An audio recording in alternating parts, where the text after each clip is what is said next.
রসুল সাল্লাল্লাহু হযরত আবু হুরায়রাকে বললেন, আবু হুরায়রা, আমাদের রাষ্ট্রীয় যে কোষাগার আছে এই কোষাগারের দায়িত্বে চাবি তোমার হাতে দিলাম, তুমি এটা দেখে রাখবা। তা আবু হুরায়রা বলে যে আমি এই ঘরের রাষ্ট্রীয় মালামালগুলি খাদ্য যেখানে থাকে এটা চাবি নিয়ে আমি রাত্রে পাহারা দিই। রাত যখন গভীর হয়ে গেলে দেখি একটা চোর আসছে। চোর আসার পরে আমি তো চোরকে দেখা মাত্রই বেঁধে ফেললাম। চোর আমাকে বলল, ভাই আমাকে ছেড়ে দাও, আমি খুব অভাবী মানুষ, বাচ্চাদের কিনে অভাবী ছিলাম, এই জন্য আসছিলাম, আমারে বাইরে রেখে তোমার লাভ কি, আমারে ছেড়ে দাও, আমি আর আসবো না, আমি আর। তা আবু হুরায়রা দয়াদ্র মানুষ, নরম মনের মানুষ, উনিও গরিব ছিলেন, এই জন্য ফেটের কষ্ট কি উনি ভালো করে বুঝতেন। উনি বললেন তার অভাবের কথা শুনে আমি তাকে ছেড়ে দিয়েছি। সকালবেলা যখন ফজর নামাজ পড়লাম, আল্লাহ রসুল আমাকে বলল, মা সিরুকাল বারিহা, আবু হুরায়রা রাতের সুরের খবর কি? সুবহানাল্লাহ বলবেন না? আমি চোর ধরছি, রসুলের কাছে কি আছে? সংবাদ আছে। উনি বললেন, মা আসিরুকাল বারিহা, তোমার রাতে সুরের সংবাদ কে? আবু হুরায়রা বলল, হে রাসূল, ওরে ধরছিলাম, অভাবের অনটনের কথা বলার কারণে তারে আমি ছেড়ে দিয়েছি। রসুল বললেন, সে আবার আসবে। সে আবু হুরায়রা কয়, এবার আমি আরো সজাগ হয়ে পাহারা দিতে লাগলাম। রসুল বলছে আসবে, তাহলে নিশ্চিত।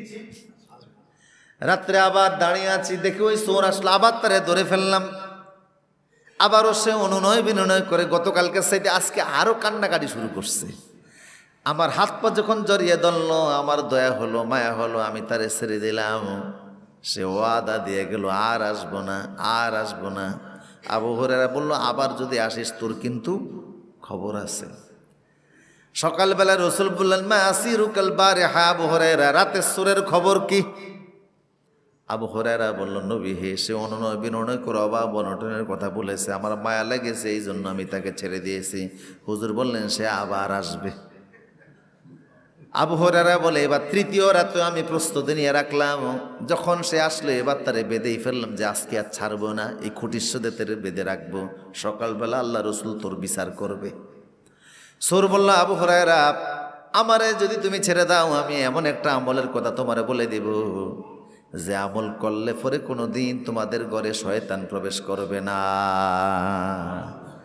ফেরেশতা আমরা দেখি না, তবে তাদের অস্তিত্ব আছে।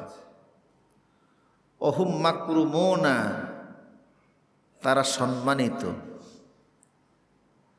লাইসা লাহুম জিনসুন মুহাদ্দাদুন, তাদের নির্দিষ্ট কোনো আকৃতি নেই। মানুষের যেমন সুনির্দিষ্ট আকৃতি আছে, ফেরেশতাদের এমন সুনির্দিষ্ট কোনো আকৃতি নাই। আল মালাইকাতু তা'বুদুনাল্লাহ ফাকাত, ফেরেশতারা শুধুমাত্র আল্লাহরই ইবাদত করে। লা ইউখালিফুনা আমরাহু, তারা আল্লাহর আদেশের বৈপরীত্য কিছুই করে না। কথা বুঝতেছেন কিনা? অহুম লা ইউশরিকুনাল ইনসানা বিসসিফাত, মানুষের বৈশিষ্ট্যের সাথে তাদের বৈশিষ্ট্যের কোনো মিল নেই। ফেরেশতারা নারীও না, পুরুষও না। মানুষের ভিতরে নারীও আছে, পুরুষও আছে।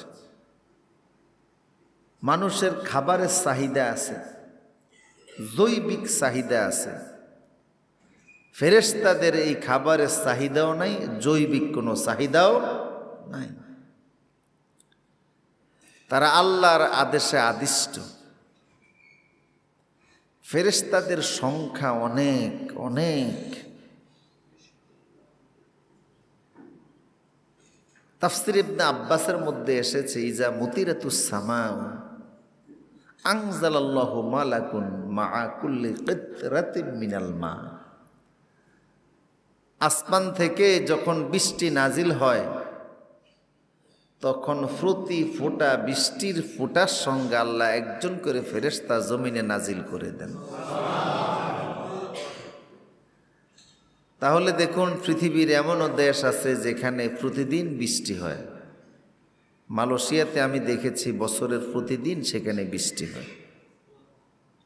আমাদের দেশে বর্ষাকালে দেখা যায় একটানা 2 দিন 3 দিনও বৃষ্টিপাত হয়। পৃথিবীর অনেক দেশ আছে যেখানে নিয়মিত বৃষ্টিপাত হয়। প্রতিটি ফোঁটা বৃষ্টির সঙ্গে যদি একজন ফেরেশতা নাজিল হয়, কত ফেরেশতা আল্লাহ বানিয়ে রেখে দিয়েছেন। এবং রাসূল বলছেন যে আমি 7 আকাশের উপরে বাইতুল মামুর নামক মসজিদে দেখেছি যে সেখানে প্রতিদিন 70,000 ফেরেশতা আল্লাহর ইবাদত করে। একবার যারা চান্স পায়, দ্বিতীয়বার আর তারা সেখানে চান্স পাবে না। ফেরেশতাদের সাথে মানুষের একটা আত্মার সম্পর্ক আছে। যেখানে ফেরেশতা থাকে সেখানে গজব থাকে না। যেখানে ফেরেশতা থাকে সেখানে দুষ্ট জিন প্রবেশ করে না। সুবহানাল্লাহ পড়েন। যেখানে ফেরেশতা থাকে সেখানে আল্লাহর রহমত বর্ষিত হতেই থাকে। তো যা বলছিলাম, ফেরেশতার সাথে আমাদের আত্মার একটা সম্পর্ক। তাফসীরে রুহুল মানের 14তম খণ্ডের ভিতরে এসেছে, প্রত্যেকটা মানুষের শরীরে 360 জন ফেরেশতা আল্লাহ দান করে দিয়েছেন। কয়জন ফেরেশতা? 360 জন। এক্ষেত্রে লেখার দায়িত্বে আছে ফেরেশতা 5 জন। ডান কাদের ফেরেশতা আপনার নেক কাজগুলিকে সংরক্ষণ করে লিখে রাখে, বাম কাদের ফেরেশতা গুনাহগুলিকে লিখে রাখে। কিরামান কাতিবিনা ইয়ালামুনা মা তাফআলুন। তোমরা যা কিছু করো, ভালো করো, মন্দ করো, নেক কাজ করো, যা কিছু করো সব আমার ফেরেশতারা লিখে রাখে। তোমাদের একটা কর্ম সেখান থেকে বাদ যায় না। সুবহানাল্লাহ। সব লিখে রাখা হয়। ফামান ইয়ামাল মিসকালা যাররাতিন খায়রান ইয়ারাহ ওয়া মান ইয়ামাল মিসকালা যাররাতিন শাররান ইয়ারাহ। যারা ভালো কাজ করো, মন্দ কাজ করো, সব আমি আল্লাহ জর্রা জর্রা পরিমাণ সংরক্ষণ করি। একটা জিনিসও সেদিন বাদ যাবে না, ফেরেশতারা লিখে রাখে। কারোর প্রতি কোনো জুলুম করে না, সুদও খায় না, ঘুষও খায় না। কথা বলেন ঠিক কি না? আপনি টাকা পয়সা দিয়ে কে উল্টাপাল্টা লেখাইতে পারবেন? ফেরেশতারা যে লিখে, কোনো জোর জবরদস্তি সেখানে চলে? যা করবেন তারা সেখানে লিখে রাখে। দিনে কি করেন, রাতে কি করেন, সকালে কি করেন, বিকালে কি করেন, সবই তারা লিখে রাখে। অন্ধকারে কি করেন, তুষারপাতে কি করেন, কুয়াশার ভিতরে কি করেন, মানুষ না দেখলেও তারা দেখে।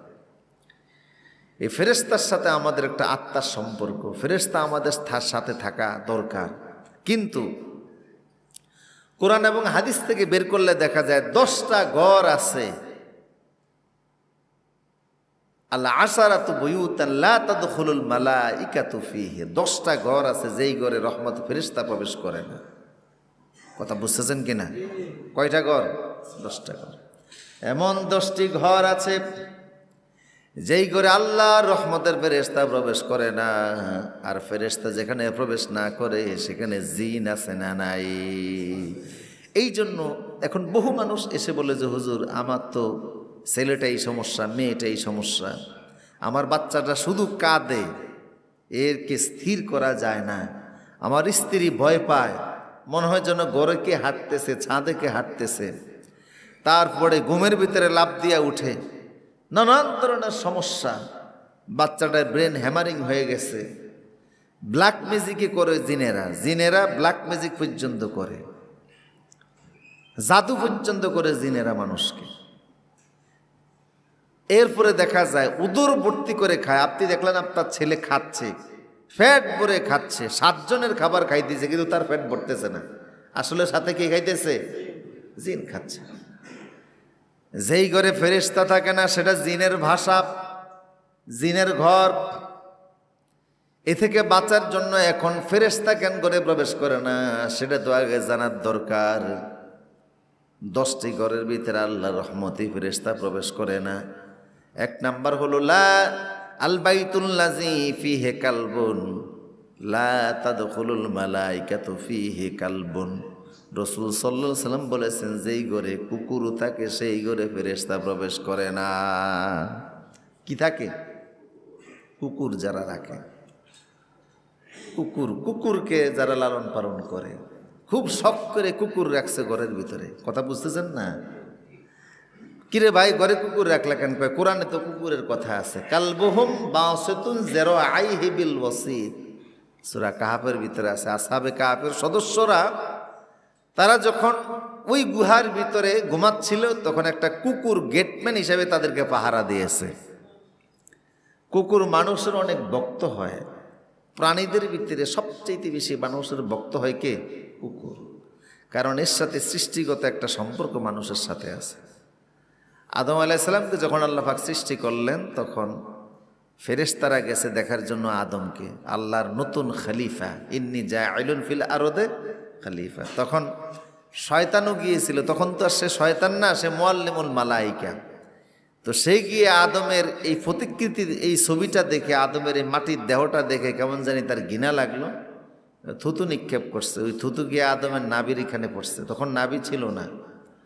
তা আল্লাহ পাক বললেন যে এইটা আদমের এই নাভির এই জায়গাটা, এটাকে তুলে ফেলো। তো জিব্রাইল এটা তুলে ফেলছে। থুতু তুলতে গিয়ে কিছু মাটিও তো উঠছে। জিব্রাইল বলল আল্লাহ কি করবো? আল্লাহ বলবেন এটা দিয়ে কুকুর বানাই ফেলো। কুকুর এই জন্য মানুষের ভক্ত, যেহেতু আদমের দেহের মাটি তার শরীরে আছে। আর কুকুর এই জন্য নাফাক, যেহেতু শয়তানের থুতু আছে। কুকুর এই জন্য রাত জাগে, যেহেতু ফেরেশতা জিব্রাইলের হাতে আল্লাহ তারে তৈরি করছেন। তো কুকুর নাফাক। আল্লাহ রাসূল বলছেন যে ব্যক্তি শখের বশবর্তী হয়ে কুকুর লালন পালন করে, মান আমসাকা কালবান, শখের বশবর্তী হয়ে কুকুরকে লালন পালন করে, প্রতিদিন তার আমলনামা থেকে 2 ক্যারাত মানে 120 রাকাত নফল নামাজ পড়া সওয়াব কেটে ফেলে দেওয়া হবে। কথা বুঝতেছেন না? ফরজিত তো পড়ে না, নফল কাটবে আর কি, বুঝেন না কথা? কি পড়ে না? আল্লাহ রাসূল বলছেন ইজা ওয়ালাগাল কালবু ফি আনিয়াতিন ফাক্তাসিল 7 মারাত, কুকুর যখন কোনো পাত্রের ভিতরে মুখ দেয় তখন তোমরা সেই পাত্রটাকে 7 বার ধৌত করো। কয়বার? আর 1 বার মাটি দ্বারা তোমরা এটাকে রগড়াইও। আজকের বিজ্ঞান দেখলো কেয়ালেমন ডিটারজেন্ট পাউডার, ফাস ওয়াশ, হুইল পাউডার, হাজারো জিনিস দ্বারা কুকুরের লালা মিশ্রিত পাত্রটাকে ধৌত করলে তার লালা যায় না, কিন্তু মাটি দ্বারা 1 বার ধৌত করলে তার মুখের লালাটা চলে যায়। এখন রাসূল 7 বারের কথা কেন বললেন? দেখা গেল যে মাটি দিয়া 1 বার রগড়াইলেন, কিন্তু একেবারেই পুরাটা যায় না। আবার ধৌত করলেন তখনও কিছু থেকে যায়, আবার ধৌত করলেন তখনও কিছু থেকে যায়। এইরকম 7 বার পানি দিয়া 1 বার মাটি দিয়া করলে পরে 8ম বারে 100% জীবাণু চলে যায়। রাসূলের এই হাদিসের উপর গবেষণা করে মার্কিন একজন বড় বিজ্ঞানী কালেমা পড়ে মুসলমান হয়ে গেছে।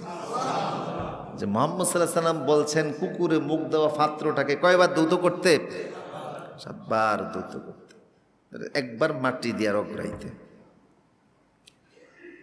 আমার প্রিয় সুধী, কুকুর যেই ঘরে থাকে সেখানে কি প্রবেশ করে না? এরপরে রাসূল সাল্লাল্লাহু আলাইহি সাল্লাম বললেন লা তাদখুলুল মালাইকাতু বাইতান ফিহি সূরাতুন, দ্বিতীয় ওই ঘরে আল্লাহর রহমতের ফেরেশতা প্রবেশ করে না যেই ঘরের ভিতরে ছবি থাকে। মানুষ প্রিয় মানুষের ছবি রাখে, বাবার ছবি, মার ছবি রাখে না? এরকম কথা কোন না আছে না নাই? নেতার ছবি, আবার রসুলের মেরাজের ছবি রাখছে সে। ওই রসুল বোরাকের ছবি, এই যে এই বোরাকের সরে আল্লাহ রসুল মেরাজে গেছে। তুমি বোরাক দেখছো কি? তোমার দাদাও তো দেখে নাই। কথা বলা ঠিক কিনা? কই পাইছে এগুলি? এরপরে ছবি কয় এটা আব্দুল কাদের জিলানী রহমাতুল্লাহ আলাইহি ছবি। আরে বেটা ওই সময় তো ক্যামেরাই আবিষ্কার হয় নাই, ঠিক কিনা বলেন? ক্যামেরা ছিল না, তুমি এটা পাইলা কোথায়? বানিয়ে ছবি একটা বানিয়ে দিয়ে দিয়েছে, মানুষ ঘরে ঘরে নিয়ে রাখতেছে। আমার প্রিয় সুদীপ, রাসূল সাল্লাল্লাহু আলাইহি সাল্লাম বলেছেন মানুষ এবং প্রাণীর ছবি ঘরে রাখা, বলেন না, মানুষ এবং প্রাণীর ছবি ঘরে রাখা। অন্য যে কোনো ছবি আপনি রাখেন, আকাশের ছবি, বাগানের ছবি, নদীর ছবি, তারপরে সাগরের ছবি, যে কোনো সেতুর ছবি, যে কোনো বিল্ডিংয়ের ছবি, কথা বুঝতেছেন কি না? ফাঁক কত আছে। শুধুমাত্র পৃথিবীর যে কোনো জিনিসের ছবি আপনি বানাইতেও পারেন, আঁকতেও পারেন, এটা দিয়ে ব্যবসাও করতে পারেন, বাণিজ্যও করতে পারেন, প্রিন্টিংও করতে পারেন, সব করতে পারেন, শুধুমাত্র কয়টা জিনিস ছাড়া, মানুষ আর প্রাণী। বলেন মানুষ আর, বুঝেন না মনে হয় আপনারা কথা, মানুষ আর প্রাণী ছাড়া আর যে কোনো ছবি বানাতে কোনো দোষ নাই। বুঝেছেন আপনারা? এখন বলেন এই দুইটা জিনিস ছাড়া আল্লাহ সৃষ্টিতে আর কি কোনো জিনিসের অভাব আছে? কত দৃশ্য আছে, আকাশের ছবি আছে, হ্যাঁ, কত ধরনের আকাশের ছবি মানুষ তৈরি করে, সাগরের আছে, নদীর আছে, পাহাড়ের আছে, গাছগাছালির আছে, কত আছে। শুধুমাত্র দু ধরনের ছবি করে রাখতে নিষেধ, একটা মানুষ আর একটা হলো প্রাণীর ছবি। এই দুই জাতীয় ছবি যদি কারোর ঘরে দেখে সেখানে রহমতের ফেরেশতা প্রবেশ করে না। আর ফেরেশতা যেখানে থাকে না সেখানে কি আসে? কথা বলেন কি আসে? 3 নম্বর রাসূল সাল্লাল্লাহু আলাইহি ওয়াসাল্লাম বললেন, লা তাদখুলুল মালাইকাতু বাইতান ফিহি জারসুন, যেই ঘরের ভিতরে ঘন্টা ধ্বনি আছে, ঘন্টা ধ্বনি বুঝেন আপনারা? এই যে নূপুর পয়ের না, নূপুর, অনেকে বাচ্চাদেরকে শখ করে নূপুর কিনে দেয়। কথা বুঝতেছে না? কি কিনে দেয়? নূপুর কিনে দেয়। এই নূপুরের আওয়াজ, ঘন্টা ধ্বনির আওয়াজ যেই ঘরের ভিতরে থাকে সেখানে ফেরেশতা প্রবেশ করে না। বাচ্চাদেরকে জাতীয় নূপুর কিনে দিবেন না, এগুলি রাখবেন না করে। আমার প্রিয় সুদীপ, 4 নাম্বার আল্লাহ রাসূল বললেন, লা তাদখুলুল মালাইকাতু বাইতান ফিহি যুনুবুন, যেই ঘরে নাফাকি থাকে, স্যাঁতস্যাঁতে পরিবেশ থাকে, বাচ্চারা পেশাব করে কিন্তু পানি দ্বারা এটাকে পরিষ্কার করে না, জায়গায় জায়গায় পেশাব করে রাখে, পরিষ্কার পরিচ্ছন্ন করে না, ওয়াশরুম ব্যবহার করার পরে পানি দ্বারা এটাকে পরিষ্কার করে না, পেশাবের গন্ধ থাকে, নাফাক অবস্থায় থাকে, ওই ঘরে আল্লাহর রহমতের ফেরেশতা প্রবেশ করে না। এই জন্য ওই সমস্ত ঘরের ভিতরে জিনের উপদ্রব আছে না নাই? দেখবেন বাচ্চাগুলি শুকিয়ে যাচ্ছে, কি হয়েছে? কোনো কারণ নাই। বাচ্চা খাবার খাচ্ছে না, কি হয়েছে? কোনো কারণ নাই। ডাক্তার দেখাচ্ছেন, ডাক্তারের চিকিৎসার কোনো কাজ হচ্ছে না। মূলত সেখানে কি প্রবেশ করছে? দুষ্ট জিন প্রবেশ করেছে, আপনি তো টের পাচ্ছেন না। স্যাঁতস্যাঁতে পেশাবের পরিবেশ থাকলে সেখানে ফেরেশতা প্রবেশ করে না। কথা বুঝতেছেন কিনা? 5 নাম্বার, আল বাইতুল্লাযী ফিহি তামাসিল, আল বাইতুল্লাযী লা তাদখুলুল মালাইকাতু ফিহি তামাসিল, যে সমস্ত ঘরের ভিতরে তামাসিল আছে ওই সমস্ত ঘরে ফেরেশতা প্রবেশ করে না। তামাসিল মানে হলো যেই সমস্ত ঘরের ভিতরে মূর্তি আছে, এমন মূর্তি যেই সমস্ত মূর্তিগুলিনের ইবাদত করা হয়। কথা বলেন, এমন মূর্তি আছে না নাই? দেখবেন পূজার সময় মূর্তি বিক্রি করে। আপনি গেলেন কক্সবাজার, বিভিন্ন জায়গায় ঘরে সাজানোর জন্য মূর্তি নিয়ে আসলেন, মাটির তৈরি, পিতলের তৈরি, নানান ধরনের মূর্তি ঘরের ভিতরে রেখে দিলেন। এই সমস্ত যে সমস্ত মূর্তির ইবাদত করা হয়, পূজা অর্চনা করা হয়, এই জাতীয় মূর্তিগুলি যদি কারোর ঘরে থাকে সেখানে আল্লাহর ফেরেশতা প্রবেশ করে না। ফেরেশতা যেখানে না থাকে জিনের উপদ্রব সেখানে আসে না নাই? আমার প্রিয় সুদীপ, 6 নম্বর রাসূল সাল্লাল্লাহু আলাইহি ওয়াসাল্লাম বললেন, আল বাইতুল্লাযী লা তাকরাউল কুরআন, যেই ঘরে কোরআনে কারীমকে তেলাওয়াত করা হয় না, যেই ঘরে কোরআন পড়া হয় না, যেই ঘরের ভিতরে আল্লাহর কোরআন তেলাওয়াত করা হয় না, সেই ঘরে ফেরেশতা প্রবেশ করে না। কাল বাইতুল খারব, এটা হলো একটা শূন্য ঘর যেখানে ফেরেশতা আসে না। সাপ বিচ্ছু যেমন কোনো মানুষ বসবাস না করলে সাপ বিচ্ছু বসবাস করে যেমন ঘরে, তোমার ঘরটা সেই রকম জিনের একটা ঘর। কারণ যেই ঘরে কোরআন পড়া হয় সেই ঘরে ফেরেশতা আসে, যেই ঘরে কোরআন পড়া হয় না সেই ঘরে জিনেরা আসে। ফেরেশতা শুধু আসে না। এক সাহাবী বললেন, হে রাসূল, আমার ছেলে কোরআন পড়তেছিল আর আমি দেখতেছিলাম যে আসমান থেকে একটা খাজিনা, রহমতের একটা সামিয়ানা আমার একেবারে ঘরের নিচ পর্যন্ত চলে আসছে। তেলাওয়াত বন্ধ হয়ে গেলে আবার এটা উপরে উঠে যায়। রাসূল বলেন, তোমার ছেলে তেলাওয়াত করতো, তাইলে তোমরা দেখতে পাইতা যে কি নামতেছে। সুবহানাল্লাহ পড়েন, সুবহানাল্লাহ। আসমান থেকে বৃষ্টির মতো রহমতগুলি নাজিল হতে থাকে। আমার প্রিয় সুদীপ, রসুল সাল্লাল্লাহু হযরত আবু হুরায়রাকে বললেন, আবু হুরায়রা, আমাদের রাষ্ট্রীয় যে কোষাগার আছে এই কোষাগারের দায়িত্বে চাবি তোমার হাতে দিলাম, তুমি এটা দেখে রাখবা। তা আবু হুরায়রা বলে যে আমি এই ঘরের রাষ্ট্রীয় মালামালগুলি খাদ্য যেখানে থাকে এটা চাবি নিয়ে আমি রাত্রে পাহারা দিই। রাত যখন গভীর হয়ে গেলে দেখি একটা চোর আসছে। চোর আসার পরে আমি তো চোরকে দেখা মাত্রই বেঁধে ফেললাম। চোর আমাকে বলল, ভাই আমাকে ছেড়ে দাও, আমি খুব অভাবী মানুষ, বাচ্চাদের কিনে অভাবী ছিলাম, এই জন্য আসছিলাম, আমারে বাইরে রেখে তোমার লাভ কি, আমারে ছেড়ে দাও, আমি আর আসবো না, আমি আর। তা আবু হুরায়রা দয়াদ্র মানুষ, নরম মনের মানুষ, উনিও গরিব ছিলেন, এই জন্য পেটের কষ্ট কি উনি ভালো করে বুঝতেন। উনি বললেন তার অভাবের কথা শুনে আমি তাকে ছেড়ে দিয়েছি। সকালবেলা যখন ফজর নামাজ পড়লাম, আল্লাহ রসুল আমাকে বলল, মা সিরুকাল বারিহা, আবু হুরায়রা রাতের সুরের খবর কি? সুবহানাল্লাহ বলবেন না? আমি ছোট দোষী, রসুলের কাছে কি আছে? সংবাদ আছে। উনি বললেন, মা আসিরুকাল বারিহা, তোমার রাতে সুরের সংবাদ কি? আবু হুরায়রা বলল, হে রাসূল, ওরে দোষ ছিলাম, অভাবের অনটনের কথা বলার কারণে তারে আমি ছেড়ে দিয়েছি। রসুল বললেন, সে আবার আসবে। সে আবু হুরায়রা কয়, এবার আমি আরো সজাগ হয়ে পাহারা দিতে লাগলাম। রসুল বলছে আসবে, তাহলে নিশ্চিত। রাত্রে আবার দাঁড়িয়ে আছি, দেখে ওই চোর আসলো, আবার তারে ধরে ফেললাম। আবারও সে অনুনয় বিনয় করে গতকালকে সাইডে আজকে আরো কান্নাকাটি শুরু করছে। আমার হাত পা যখন জড়িয়ে ধরল, আমার দয়া হলো, মায়া হলো, আমি তারে ছেড়ে দিলাম। সে ওয়াদা দিয়ে গেল, আর আসবো না, আর আসবো না। আবু হুরায়রা বলল, আবার যদি আসিস তোর কিন্তু খবর আছে। সকালবেলা রসুল বললেন, মা আসিরুকাল বারিহা, আবু হুরায়রা রাতের সুরের খবর কি? আবু হুরায়রা বলল, নবী হে, সে অনুনয় বিনয় করে অভাব অনটনের কথা বলেছে, আমার মায়া লেগেছে, এই জন্য আমি তাকে ছেড়ে দিয়েছি। হুজুর বললেন, সে আবার আসবে। আবু হুরায়রা বলে, এবার তৃতীয় রাতে আমি প্রস্তুতি নিয়ে রাখলাম, যখন সে আসলে এবার তারে বেঁধেই ফেললাম যে আজকে আর ছাড়বো না, এই খুঁটির সাথে তারে বেঁধে রাখবো, সকালবেলা আল্লাহ রসুল তোর বিচার করবে। চোর বলল, আবু হুরায়রা, আমারে যদি তুমি ছেড়ে দাও, আমি এমন একটা আমলের কথা তোমারে বলে দিব যে আমল করলে পরে কোনো দিন তোমাদের ঘরে শয়তান প্রবেশ করবে না। আবু হুরায়রা কয়, তাইলে বলো। কয়, শর্ত আছে, আমারে ছেড়ে দেওয়া লাগবে। আবু হুরায়রা বললেন, ঠিক আছে, ছেড়ে দেবো, কারণ সাহাবায়ে কেরাম আমলের প্রতি খুব যোগ ছিল। কয়, সেটা হলো, ঘরের ভিতরে যদি আয়াতুল কুরসি রাত্রিবেলা পাঠ করো, যেই ঘরে আয়াতুল কুরসি রাতে পাঠ করা হবে ওই ঘরে শয়তান প্রবেশ করতে পারে না। আবু হুরায়রা ছেড়ে দিলেন। সকালবেলা রসুল বললেন, মা আসিরুকাল বারিহা, তোমার রাতের সুরের সংবাদ কি? কয়, রাসূল, আমি তাকে ছেড়ে দিয়েছি। তো কি বলে গেছে?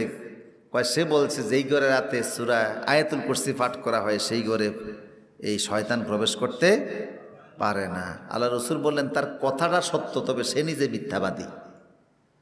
ও নিজে মিথ্যাবাদী, কিন্তু তার কথাটা কি সত্য। আবু হুরায়রা বলেন, আসলে সে কি? হুজুর, এটা হলো শয়তান। কে? তো বোঝা গেল শয়তানও মাঝে মধ্যে সত্য কথা বলে, সেটা বাঁচার জন্য। কথা বুঝতেছেন কিনা? আমার প্রিয় সুদীপ, কোরআন পড়বেন, কোরআন পড়লে ফেরেশতা আসে, না পড়লে কি আসে? শয়তানও আসে, জিনও আসে। এখন জিন শয়তানও আছে না নাই? আমার ভাইরা, 7 নম্বর আল্লাহ রসুল বললেন, ইজা কানা সাহিবুল বাইতে আও আহাদান আফরাদাল বাইতে ইয়াত্তাসিফু বিল কাযবে বিল কাযিবে, যেই ঘরের ভিতরে ঘরের মালিক অথবা স্ত্রী অথবা ঘরের পরিবারের যে কোনো একজন সদস্য মিথ্যা বলায় অভ্যস্ত, কথায় কথায় মিথ্যা কথা বলে, এই ঘরের ভিতরে আল্লাহর ফেরেশতা প্রবেশ করে না। বাবা ব্যবসা করে, প্রত্যেক কথায় মিথ্যা বলতেছে, স্ত্রী মিথ্যা বলা অভ্যাস হয়ে গেছে, এটা যে একটা গুনাহ, মিথ্যা বলা অভ্যাস হয়ে গেছে। যে ঘরের অধিবাসীরা সবাই না হলেও একজন হলেও ওই ঘরের ভিতরে ফেরেশতা আসে না। কেন? কারণ মিথ্যার একটা দুর্গন্ধ আছে, ওই দুর্গন্ধ ফেরেশতা সহ্য করতে পারে না, এই জন্য তারা ওই ঘরে প্রবেশ করে না। কথা বুঝতেছেন কি না? দুর্গন্ধের কারণে বারবার পাওনাদার আসতেছে। ছোট্ট ছেলেরে বলে দিছে, বাবা তুই যে দরজা খুলে বলে দিয়ে আব্বা ঘরে নাই। ছেলে যে দরজা খুলে কয়, আব্বাই কইছে, বলতাম আব্বাই ঘরে নাই। মুসিবত। মিথ্যা আমরা নিজেরাও বলি, বাচ্চাদেরকেও তালিম দেই। আব্দুল কাদের জিলানী রহমতুল্লাহ আলাইহি ডাকাতের কবলে পড়ে গেলেন। ডাকাতেরা সবার মাল কুড়িয়ে নিল। আব্দুল কাদের জিলানী তখন যাচ্ছেন পার্শ্ববর্তী এলাকায় এলমে দ্বীন শিক্ষার জন্য। ছোট্ট মানুষ, ওনার কাছে কিছু আছে বইলা ডাকাতের কাছে মনে হয় নাই, এই জন্য তারা ওনার শরীর তল্লাশিও করে নাই। কিন্তু মাঝে ওনারে কোমরের বেল্ট পরাইছে, ওই বেল্টের ভিতরে স্বর্ণের ছাদি ঢুকাইয়া দিছে, লেখাপড়ার খরচ। একজন ডাকাত কৌতূহল বশবর্তী জিজ্ঞেস করলো, তোমার কাছে কিছু আছে নাকি? উনি বললেন যে হ্যাঁ আছে। কোথায় আছে? এই বেল্টের ভিতরে আছে, স্বর্ণের কিছু চাঁদি আছে। ডাকাতের সর্দারের কাছে নিয়ে গেল। বাচ্চা বলে ওর কাছে স্বর্ণের চাঁদি আছে, এর কাছে তো আছে বলে কিছু মনে হয় না। আর এই বাচ্চা তো গরিবের ছেলে না, বাবা ছিলেন আল্লাহর ওলি, ওই এলাকার ইমাম, সম্ভ্রান্ত পরিবার, সাইয়্যিদ বংশের মানুষ, পারিবারিকভাবে সম্পদশালী, দামি সম্পদ পাওয়া গেল তার মধ্যে। সর্দার বলল, আমরা তো তোমারে দেহ তল্লাশি করি নাই, শুধু জিজ্ঞেস করছি কিছু আছে নাকি। তুমি তো মিথ্যা বললেও পারতে যে নাই, আমরা তল্লাশিও করতাম না, তোমার সম্পদটা বেঁচে যাইতো। কই যে না, আমি কি করে এটা বলে, আমার মা যখন বাড়ি থেকে আমার এলমে দ্বীন শিক্ষার জন্য পাঠাচ্ছিল, মা বলছে বাবা জীবনে যতই বিপদ আপদ আসুক কখনো মিথ্যা বলতে যাবা না। সর্দারের ভিতরে একটা নাড়া দিয়া উঠলো যে বলে কি, এই বাচ্চাটা মায়ের আদেশে, মায়ের কথায় সে মিথ্যা বলতে চায় না, নিশ্চিত বিপদ। সবার হাত পা বেঁধে আমরা সব মালামাল নিয়ে নিলাম, আর ছেলেটা স্বেচ্ছায় তার সম্পদ চলে যাচ্ছে, এরপরে সে সত্য ছাড়ল না। তার ভিতরে একটা পরিবর্তন হয়ে গেল। তওবা করে ডাকাতের সর্দার সহ সবাই খাঁটি মুমিন আল্লাহওয়ালা হয়ে গেছে। আমার প্রিয় সুদীপ, এই জন্য যেই ঘরের ভিতরে মিথ্যা বলা হয় সেই ঘরে কি আসে না? ফেরেশতা না আসলে সেখানে জিন আসে। ৮ নম্বর, ইজা বাতাদিল মারআতু মুহাজারাতুল লিফরাশি যাওজিহা মুদ্দাতুন তাওয়িলা লা তাদখুলুল মালায়েকাতু বাইতান। যেই ঘরে স্বামী স্ত্রী আছে, স্ত্রীর অযৌক্তিক কারণে স্বামীর সাথে রাগ কইরা ঘরের ভিতরে বিছানা আলাদা করে শুয়ে আছে, দীর্ঘ সময় যদি এই অবস্থায় থাকে সেই ঘরে ফেরেশতা আসে না। অযৌক্তিক কারণে স্ত্রী স্বামীর সাথে রাগ কইরা বিছানা আলাদা করে আছে, দীর্ঘ সময় আলাদা। আল্লাহ রাসূল বলছেন যে ইজা মাতাতিল মারআতু ওয়া যাওজুহা আনহা রাদিন ফাদাখালাল জান্নাহ। কোন স্ত্রী যদি মারা যায় আর স্বামী যদি তার প্রতি সন্তুষ্ট থাকে, আল্লাহ স্ত্রীকে জান্নাত দান করে দিবেন। স্ত্রী যদি স্বামীর থেকে বিছানা আলাদা করে রাখে, কথা যদি না বলে, অবহেলা করে, তাহলে ওই ঘরে কি আসে না? স্বামীকে স্ত্রীর জন্য এমনটি করা হলো কেন? এর কারণ আছে। স্বামীর নেক আমল পর্যন্ত স্ত্রী নিজে বাদ পায়। এক হাদিসে আছে, আসমা বিনতে জারিয়া রাদিয়াল্লাহু তাআলা থেকে বর্ণনা, উনি আল্লাহ রসুলের কাছে এসে বলছিলেন, হে রাসূল, আসমা বিনতে ইয়াজিদ রাদিয়াল্লাহু তাআলা, হে রাসূল, আমরা নারীরা ঘরে থাকি, স্বামীদের ঘর পাহারা দেই, বাচ্চা কাচ্চা লালন পালন করি, ঘর পরিষ্কার পরিচ্ছন্ন রাখি, স্বামীদের রান্না বান্না করি, কিন্তু আমাদের স্বামীরা জানাজার নামাজে গিয়ে শরিক হয়, অনেক সওয়াব পায়, ঈদের নামাজ পড়ে অনেক সওয়াব পায়, জুমার নামাজ পড়ে অনেক সওয়াব পায়, জিহাদের ময়দানে যায় অনেক সওয়াব পায়, হজ করে উমরা করে অনেক সওয়াব পায়। আমরা ঘরে থাকার কারণে, পারিবারিক জীবন যাপনে আমরা সময় দেওয়ার কারণে বাহিরের এই রুগী দেখা, জুমা পড়া, জানাজা পড়া, এই জাতীয় সওয়াবে শরিক হতে পারি না। তো স্বামীরা তো আমাদের থেকে অনেক আগে গেল। আল্লাহ রসুল বললেন, দেখো, তুমি যদি তোমার স্বামীর সন্তুষ্টি কামনা করো, স্বামীর মতের অনুসরণ করো, স্বামীরে খুশি রাখো, তাহলে স্বামী ঈদের নামাজ পড়ে, জুমার নামাজ পড়ে, রুগী দেখে যত সওয়াব পাবে, সমপরিমাণ সওয়াব আল্লাহ তোমার আমল নামায় দিয়ে দিবে। এখন সেই স্বামী থেকে আলাদা থাকলে এটা আর ফেরেশতা সেখানে আসে না, যার কারণে তুমি হজের সওয়াব নিলা ঘরে বসে থেকে, যার সমপরিমাণ রুগী দেখার সওয়াব নিলা, জুমা পড়ার সওয়াব নিলা, তার সাথে তোমার এই দূরত্ব, ফেরেশতা আসবে না। কথাকে বুঝে আসছে আমার প্রিয় সুদীপ? এরপরে আল মালাইকাতু লা তাদখুলু আলা কাতিল আরহাম। যেই ঘরে, ওই ঘরের ভিতরে ৮ নাম্বার, ওই ঘরের ভিতরে রহমতের ফেরেশতা প্রবেশ করে না যেই ঘরের ভিতরে মানুষেরা আত্মীয়তার সম্পর্ক নষ্ট করে রাখে, আত্মীয়দের সাথে যোগাযোগ রাখে না, আত্মীয়দের সাথে সুসম্পর্ক বজায় রাখে না, টাকা পয়সা হয়ে গেছে, এখন গরিব আত্মীয় স্বজন আর চিনে না। এরকম আছে না কিছু মানুষ? এদের বিয়ে শাদিতে পর্যন্ত গরিব আত্মীয় স্বজনকে তারা দাওয়াত দেয় না, যারা স্ট্যাটাস বজায় রেখে আসতে পারবে না।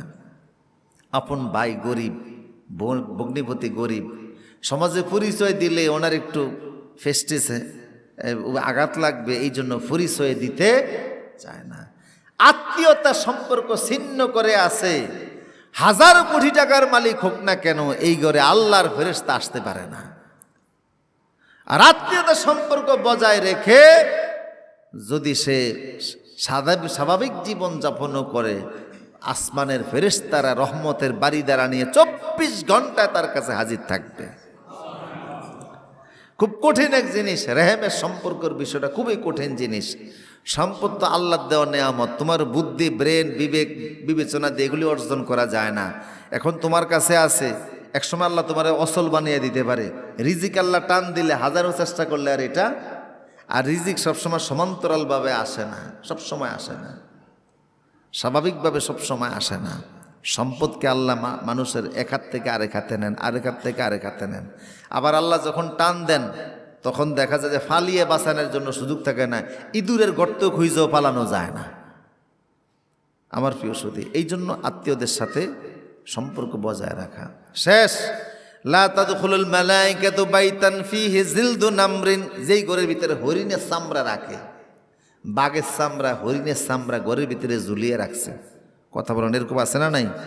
আমি বিভিন্ন কিছু এলাকায় দেখছি গরুর শিং এগুলি ঘরের সামনে ঝুলিয়ে রাখছে। গরুর শিং, গরুর বড় বড় শিং, এটাকে গরুর মাথাটা বাজার থেকে কিনে নিয়ে গোশতটা করে এটাকে শুকাইয়া এটা ঝুলিয়ে রেখে দিয়েছে।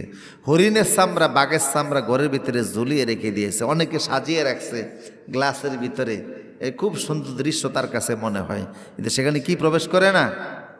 তার ধারণা যে এইটার মাধ্যমে তার এই মুসিবত দূর হবে, এই ধরনের সে বরকত পাবে, এইটা সে করে রেখে দিয়েছে।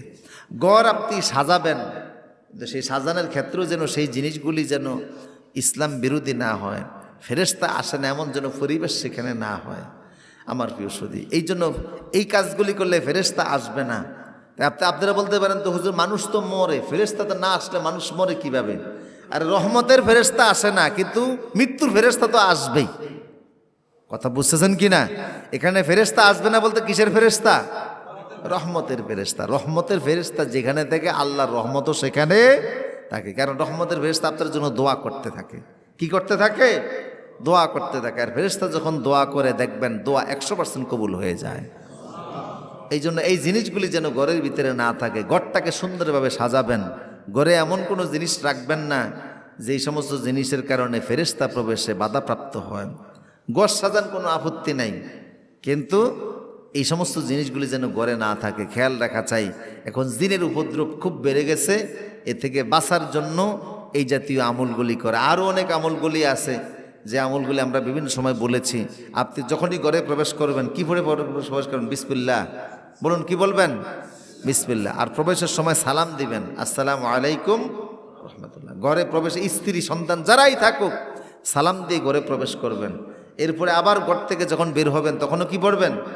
বিসমিল্লাহে তাওয়াক্কালতু আলাল্লাহ। এগুলি পড়ে পড়ে যাবেন, তাইলে দেখবেন রসুল বলছেন যেই ঘরে মালিক ঘরে প্রবেশের সময় বিসমিল্লাহ পড়ে, খাবার খাওয়ার সময় বিসমিল্লাহ পড়ে, শয়তান বলে আজকে এই খাবারও আমাদের বাগ নাই, এই ঘরে থাকারও জায়গা নাই, কারণ ঘরের মালিক বিসমিল্লাহ বলে আমাদের সকল দরজা বন্ধ করে দিয়েছে।